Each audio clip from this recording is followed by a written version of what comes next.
Well, hello, this is Elaine Glover who's presenting Kingdom Connect, and we're with Father David Lindsay of OCAC. And today we're going to discover why he became a priest, which is very interesting. But first of all, David, can you share with the viewers the traumatic experience and yet a wonderful experience you had when you were a young boy? What happened? Yes. I'm sure, unfortunately for me, if I can just paint a picture leading up to that point at 7 years old, I, um, I, my mother was a pharmaceutical researcher, and she fell pregnant, and instead of aborting me, she had the child, me, out of wedlock, and then to obviously pay for my upkeep as such. After 6 weeks, I was put into a foster home, which she paid for. And after about 2 or 3 years, I went to another one.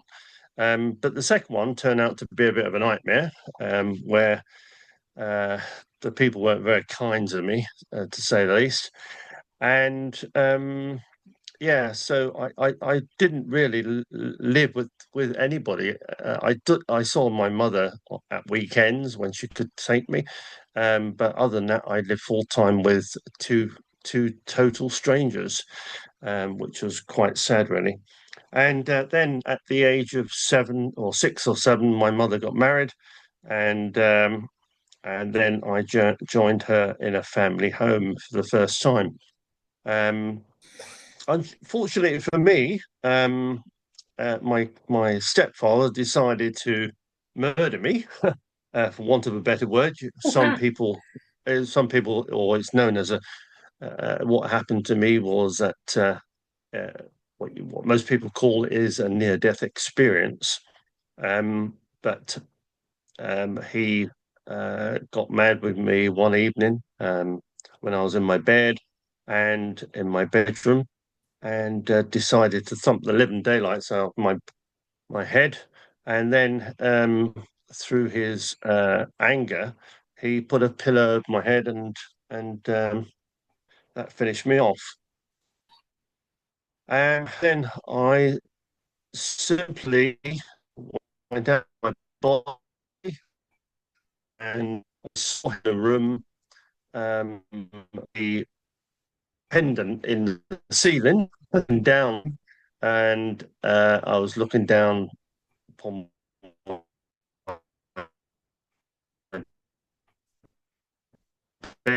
and saw him walk the door warwards and felt on the way to heaven. I met a man who was in the distance initially, in front of a big, should we say, brilliant, beautiful white light.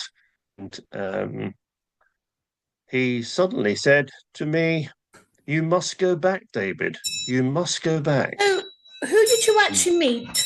Was it And was it God Himself, or do you think it was Jesus that you actually saw? I think it was Jesus, because he was in here when all I could see in front of me was uh, a sort of hemp type garment that he was wearing, and uh, yeah, and then after that, I found myself back in bed, with But you didn't being really want woken to up. go back, did you, David?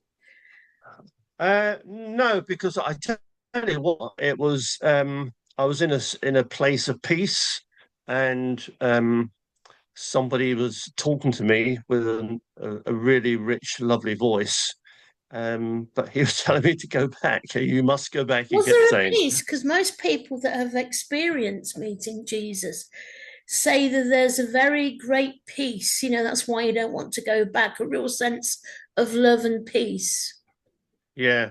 I mean, I felt that at the time. And as a 7 year old, I just did what I was told, I suppose. Um, and yeah, I left that heavenly um, wonder, and went back to my body and woke up with a glass of water being thrown in my face. Um, but the next morning, I woke up with a very bruised face, and the next door neighbours, I shall never forget his name, George, Yeah. and his wife were peering through a gap in the hedge because my stepfather built up a wall between them and us of old doors, so they were like 6 foot tall, and they just poked their head literally through a gap. Are you all right, David? Are you all right? Because I was sitting on my swing at the time, and then I got told to go in by him. I must say that what my mother wasn't there. My mother was having my sister in hospital. She was giving birth. So the only person in the house, other than myself, was my stepfather. And when I went to the hospital to meet my mother after the birth of my sister, um, sh the first thing she did was go and looked at me and then just put out her arm and gave me a big hug as such. And then I was told to sit in a corner and be quiet. So, yeah. Well, I wonder what your father would have thought the next morning. He must have been like aghast to see your face. Because, like, if Well, that happened today, the social services would be on him like a ton of bricks, wouldn't they? yeah. I mean, it happened on a Saturday night. And I can tell you that because he he took me to see Flipper at the cinema in the top end of East Ham High Street, and it was an ABC cinema, and it was in the month of August, and it was a bright summer's day, and we walked from our terrace house in the district of Plaistow near West Ham Football Ground all the way up the Barker Road, turn left at the East Ham traffic light, and along the main high street of East Ham. And he was ashamed of what he had done, actually, because he said to me, "You walk over there, which was about 6 or 8 feet away, and I'll walk over here, which was by the windows of the shops." He didn't want And people to realise that it was him that no, had done that but to the you. interesting thing is, it was a Sunday because there was no one about. I mean, in Yes, those days, people observed Sundays, and a lot of people did go to church more than I think they do now. And yes. so the streets of the high street absolutely deserted, you know. Mm. And this was on a Sunday afternoon, probably about 2 o'clock. And we got to well, it was a long walk, I tell you. It would have. I bet And we your got face was really hurting, wasn't it? I bet your head. it was bruised and it did hurt, and I can sort of still feel it today after what 60 plus years. And we got to the cinema, and I received various looks, but the one uh, look I got was from a lady in a kiosk who I walked past to go to the entrance to the cinema, within the cinema, and she said, "Who did that to you? Who did that to you?" She just blurted it out, and she was obviously a mum. And we literally, he he um, he sort of cowered away, and she said to me, "Oh, it's him, wasn't it? It was him." And I sort of I melted then in a heap. And he just grabbed me and took me away. And I heard the other guys, other colleague of hers, say, I think her name was Joan actually. She said, "Joan, leave it, leave it, leave it." I should never forget that. But she was totally perplexed by the whole Mm. situation of seeing a little man of 7 years old with such a bruised face. And she was on the point, um, she knew that a fist had belted me around the head and caused a massive bleeding, or the bruising, I should say. Um, so yeah, so it's quite sad. I And then remember we were sent doing them. this before, and you said that when he Mhm. was dying or when he was older, he actually said he was sorry for what he had done. Yes, yeah, literally. Um, when he was like on his way out, I visited him, and he literally blurted it out, and he said to me, "I'm sorry, David. I'm sorry." He had no, I didn't solicit that information or that apology. He just came out with it, and I knew what he was talking about, and he knew what he was telling me that I would understand. How did that And make you feel, though? What was this? What was the emotions that you felt when um when he apologized. yes. Yeah, I didn't feel anything. I've got to be honest with you. I was numb to the comment, and uh, I was just my mother had died by this time, several years before, and I was just being supportive towards him because he was an old man, and he was ill, and he was living in a sheltered accommodation as such. He moved from his own house to sheltered accommodation where there's a warden and somebody who would be available to him 24/7, And I visited him. I mean, I lived in North Wales at the time, and no, actually, I didn't. I was living in Plymouth, um, and I was just, being I suppose, a kind person and making sure he was okay. And I stayed with him for a couple of days, But and that would have been then a big thing for him to have done, to say sorry. It would have taken a lot of humility and yes, accepting what he'd actually done, whereas before, yes, I expect he never even said anything to you about it. yeah, yeah, and of course I accepted that because you do have to forgive, Yes. and I did forgive, and I forgive now, but you never forget, obviously. What about having met Jesus? How did that affect you throughout your life? That has had a profound effect on me. When times have been a bit sour or very sour, it's suddenly got better. Um, you know, um, yeah, so uh, yeah, that's had a profound effect on me spiritually, I suppose. And do you think, looking back, that's one of the reasons why? I know we're going to talk about why you became a priest, but I think it. Yeah, You think that was the initial beginning of it when you look back and see how God had sent you back, had given you a chance, another yeah, chance of life? I, I believe that I was sent back for a reason. That there are things to be done, and over the course of time, I have done many different things, but they've always been it's always focused around people. So, for example, um, when I was 16, my parents of the day said, "You're going to be an engineer when you grow up." So you're going to go and be a printer engineer. So it was my mother's friend got me an apprenticeship within the a company called Lawrence and Scott Electromotors in Norwich, where we lived at the time.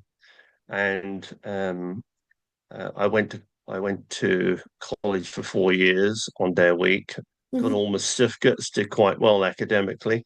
But on the shop floor, working practically, I was rubbish. Oh, I was not very good at it at all.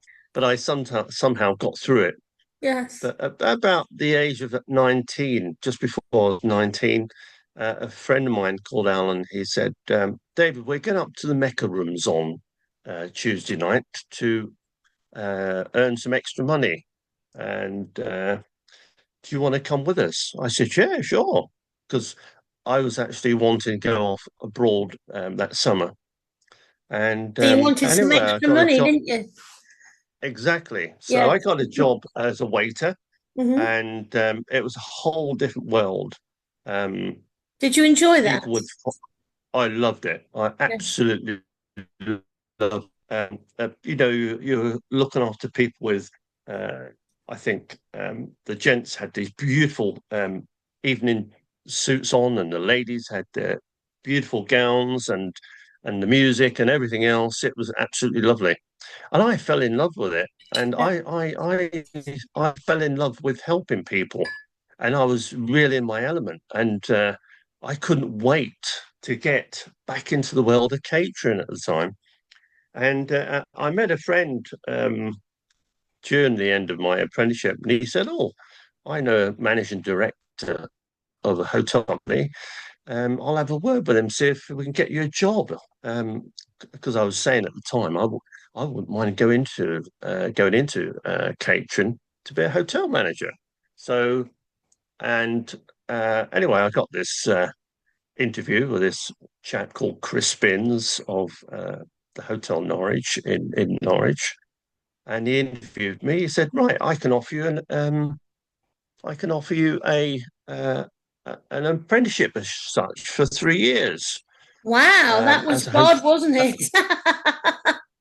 Yeah, Because he says that if you and believe in him, that he gives you the desires of your hearts, and that's what yeah, he was doing, yeah, wasn't he? absolutely. Hmm. And so I got the traineeship, and I started on a 3 year journey of learning to be a hotelier. And I started as a porter for 6 months, and then I went on to the bars for 9 months, then went into the restaurant, and then banqueting and did duty management and so on. And eventually became a hotel manager. Wow. And yeah, and later on in Better life, than I bought engineering, the wasn't it, really, for you? Oh my word! I I just excelled at it. I just felt so at peace with being a hotel manager, and I met so many different people. Looked after prime ministers, African princes, royalty, and so on and more. And So there's more to you, David, than meets the eye, isn't there? Oh, as a hotelier, Yeah. I tell you, you have some fascinating experiences. You Mm. meet some fascinating people, and everything happens to you. Um, for example, I've looked after personally James Stewart, the film actor out of Wow. Hollywood, who's obviously passed now, Yeah. and he was staying with the USAF conference here in Norwich at the time, and he was a general in the Second World War. Mm. But he is also one of my most favourite film actors. He had one of these beautiful voices, and he always played the good guy. And I looked up to him because he was just what I wanted to be. Was he quite And tall? I'd imagine he's very tall as well. oh, he was taller than me, and I was 6 foot at the time. Wow. He just towered. He just towered amongst me. But I should never forget it when I was checking him in, Yes. stood in for me, and I said, "Mr. Stewart, can you just sign, register your stay here?" And he did. He started to write, and somebody came up to him, and who was another American, because this is a conference, so you had ordinary people on in staying in a hotel next to James Stewart and his wife, Mm. um, and they were just people, ordinary people. And this guy walked up to him and said to him, "Oh, I'm so and so. We met 20 years ago, blah, blah, blah." And James just stood there, and he gave it some thought. And the guy gave him some more information, and Yes. he gave it some more thought. And you could see it ticking. "Ah, yes, yes, yes," James goes. And he was so polite and professional. I mean, probably James didn't recognize him amongst all the thousands of people that he meets in everyday life. And he was just so kind to this chap. And I should never forget that. And he just eventually, after 10 minutes of trying to check this guy in, we got, I got him, I got the porter, and he carried the bag, and I carried another, and we took him up to the uh, um, bed. And he said, I said, after you. No, he said, after you. You go in first. So I went into this hotel bedroom first, guided by him. And he follows very quickly right behind me. And he says to his wife, "Oh, this is David," he says to his wife. "Hello, good afternoon," sort of thing, she says. And he said he'll be looking after us during our month's stay here. And he did. It was a lovely guy. How did you But meet Gwyneth? how did I meet Gwyneth? Well, Mm. um, I bought my own hotel later in life, and cut long story short, um, the main problem at the time for me, I bought it just before the big crash of 1989, 90, and actually, I had a year's trade, but then the whole country went down into a lockdown, and we had no business really. And then I rented it out to a church, um, an evangelical church, who tried to look after um, people from the church around the country. Unfortunately, they um, burnt the roof off because one of their visitors set fire Oh dear. to the bedroom, and the whole place caught fire on the one bedroom caught fire on the first floor. Anyway, after they left in a hurry, obviously, and I took it back, and then I lived in alone for a while because of my business partner decided to move on, and my wife left me at the same time, basically. So that wasn't And a I very was pleasant left with time of this your life. huge, great mansion. I'll Yes. give you how big it is. I had a bar in the basement. Uh, Um, it was a detached property. I had a big driveway. I had 13 bedrooms. I had one big, massive, huge dining room, big lounge, a big kitchen, and a big wide staircase where you could get three or four people side by side walking up, you know. So it was immense. And anyway, I once I got it all repaired from the fire, I thought to myself, what can I do with this huge, big building? I'm left with it alone. I had this idea. I thought I could look after the homeless. So I it was a bit of a chance, really, to do that, I suppose, that some might say. But I went to the local council. I said, if you've got homeless, I said, all I'd want is £50 per week, where I would feed them, um, give them a bed, give them a nice bedroom. Is that each? Um, huh? £50 Each, yeah, each, not yeah, just for the whole yeah, thing. 50. No, no, no, no, no. So each person, Yeah. and they would get a full cooked breakfast every day, and they could use um, the kitchen if they wanted to cook. And I would cook there. Sorry, I wash their clothes for them and give them new bedding once a week, and they could use a lounge and all that sort of thing. And just as a home, literally made at home. And very quickly, I I I filled it up with people who were desperate. I mean, I had one chap. He was 84, Oh, and he was a wow. squadron leader. He lived Mm. in the desert for 7 years, so he told me, and he was decorated. And unfortunately, he got divorced, and late in life, and then he needed somewhere to go, and he needed someone to care for him. He was a very frail old man, and he stayed with me for about a year, 14 months or something like that. Mm. And I had other people as well, who were just needy, So where you does know. Gwyneth fit into this? Because Right. Well, yes, I forgot about her for a moment. I had a call from a friend who said that she had this lady who worked for her, in her business, and she was desperate for alternative accommodation for her and her son, who was 14 at the time. And I said, okay, I've got the basement flat where which is empty really, because I lived in one of the bedrooms as well. Um, and I said she could have that if she could um, look after the spot there in the day, because I Like was a also housekeeper type thinking about, thing. yeah, like a housekeeper. Yeah, Yeah. perfect. And she did. She became a housekeeper. And when I wasn't there, I was off to Manchester several days a week because I was doing a university degree Mm. there in art and history.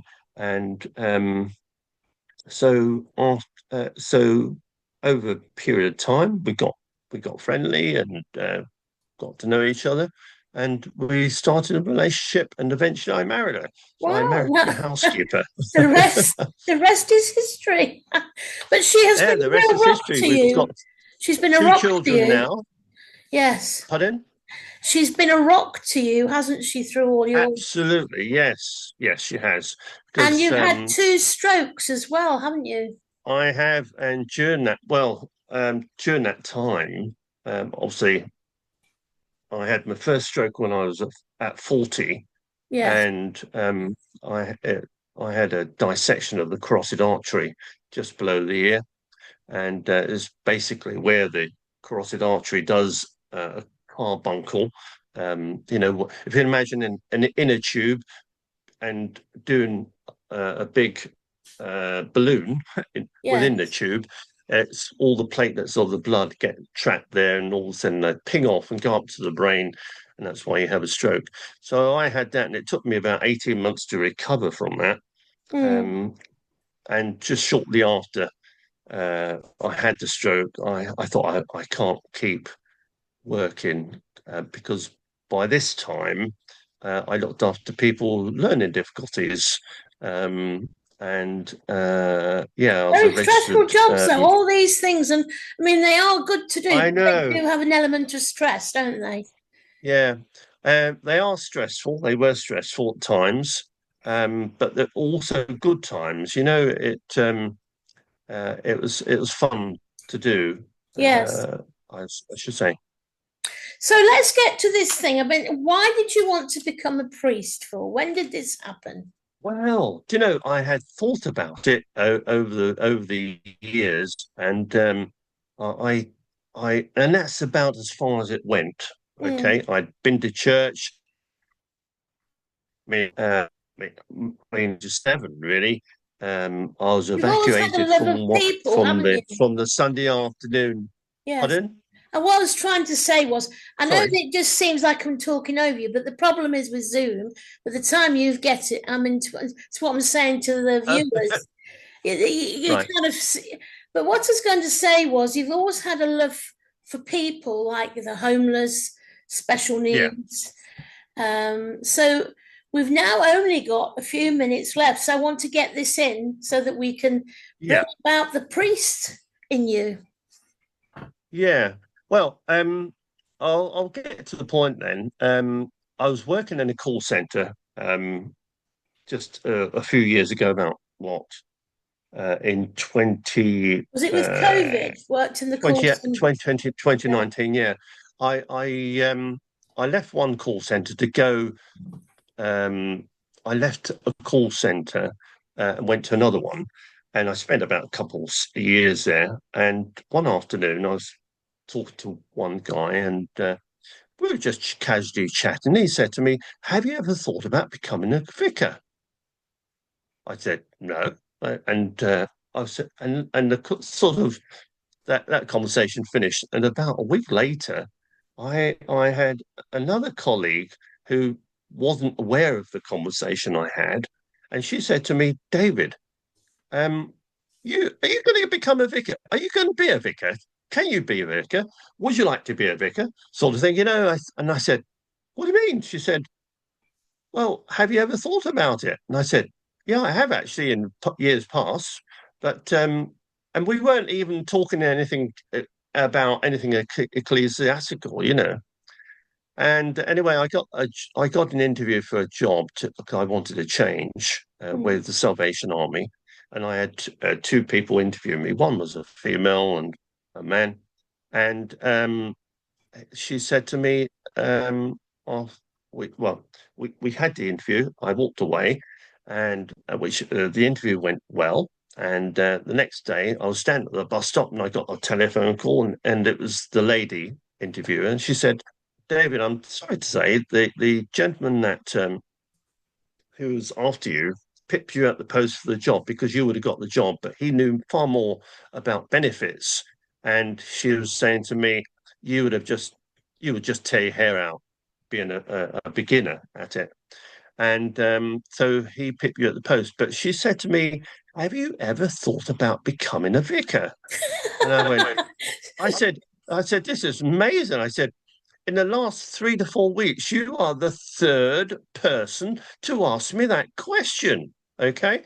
God was And really I thought, oh, speaking to you, wasn't he? yeah. And it was amazing. Yes. Anyway, about 6 or 7 weeks later, I I got I got involved with the Mount Gold Hospital, and I became a chaplain. Where I was doing voluntary work on a Saturday, just going around talking to people. And so I'd go in at 9:30 and finish about 3 or 4 o'clock in the afternoon, and that went well. And a friend of mine, who he said, "David, I would like you to uh, talk to Bishop." I went, "Really?" "Yeah."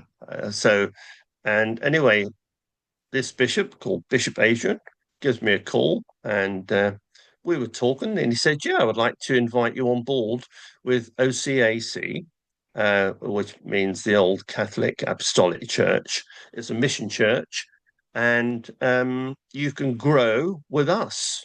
And so I said, "Yeah, I'll go for that." And over the course of time, I've grown, and I'm now a priest. I've been fully ordained. I started off as a deacon, and now I'm a fully ordained priest.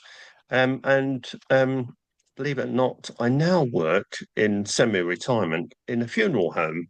Which Um, you're doing really and brilliantly at, aren't you? yeah, I mean, only the other day I got asked to um, for the interment of ashes, so I did that, and that went well. I actually a couple of months before that, there was obviously some confusion with emails, and we were laying someone to rest in the grave, itself. Mm. And just before we plant the deceased in the hole, such we're saying, "Oh, where's the vicar? Where's the vicar?" And anyway, the vicar wasn't going to come because he didn't know. Apparently, he didn't get the email, so he says. And so I was asked to um, uh, actually give a service for the deceased waiting to be buried, literally, by the funeral director. And so fortunately for me, I I've got on my phone all the rights, what you would read. So I literally gave a short service before we buried him You see, do you know as the what? priest. God, I want, because I've only got a few minutes, but I wanted to say this from what I've heard from you today, David. You see, God brought you back because He had a plan and a purpose for your life. And over the Yes, I believe years, we that. can see Him training you. And Yeah, now He's got this other plan and purpose. And yeah, this is yeah, wonderful to see because, we can all become pastors or vicars or whatever. But when we've yeah. actually got a plan and a purpose, we can see Mm, what God has been doing in your life. He's been doing amazing things. You've got a lovely yeah, family and a lovely wife. yeah, And this is a good testimony for people who would like to become a priest or a vicar or a pastor, depending on what denomination you come from. And Yeah. so we've got 3 minutes left. So can you just give a little word of hope for those who are watching, who may want to become a priest or a vicar or a pastor? Yeah. Well, I would, if you wanted to become a priest and you didn't know the route, I would certainly uh, go to your local church and talk to the local pastor. I mean, there's so many denominations out there, so there's plenty of people to go and talk to. I could go in one right now at 9:34 in the morning and speak to one that I know of. But yeah, if you've got a thought to be a priest and serve God, then But can go I for just it. say, one of the biggest things that I've found in life for me is to actually seek God, repent of the things you've done wrong, and ask Him into your life. Because to have a relationship, not religion, but a relationship with Jesus Yeah, is very yeah, important, isn't it? yeah. I mean, I, I, I, I have a relationship with God, and I've had that relationship with God from the age of 7. Over the years, I've sort of put God on the shelf as such. I shall admit that, but I've always come back to Him, and I know He's with me all the time. So, but I pray every day. I enjoy praying, and if you pray, it will make things happen. And And also, so, you read the Bible because you tell me you've been through the book of Matthew and we've been through the yeah, book of yeah, Revelation together, haven't we? So, yes, we have over the course of time. Yeah. yeah. Um, yeah, in fact, I was looking at um, Revelation 22 yesterday, 1 to 7, and the reason I looked at that is because I was born on the 22nd of April, Yes. and so as my mother was born on the 22nd, and I've all had the same actually, and my grandmother, her mother, was born on the 22nd, and if you add those up, they come to 66, don't they? And The when I was actual the actual number 22, I can't think say now, but if you look it up in the Hebrew, 22, 22, 22 is 66. yes, but the And actual if you, 22, look it up in the Hebrew. And I will do. yes, But, anyway, but, I've got to go now. I'm sadly, every oh, time we have a really good interview and a chat, it goes yes. by All so right. It's, quickly. it's always a pleasure, Elaine. That's a pleasure. Bye bye. God bless you, David, and bye bye to the And God bless viewers. you too. God bless Bye everybody. bye. Thank you. Thank Bye bye. you.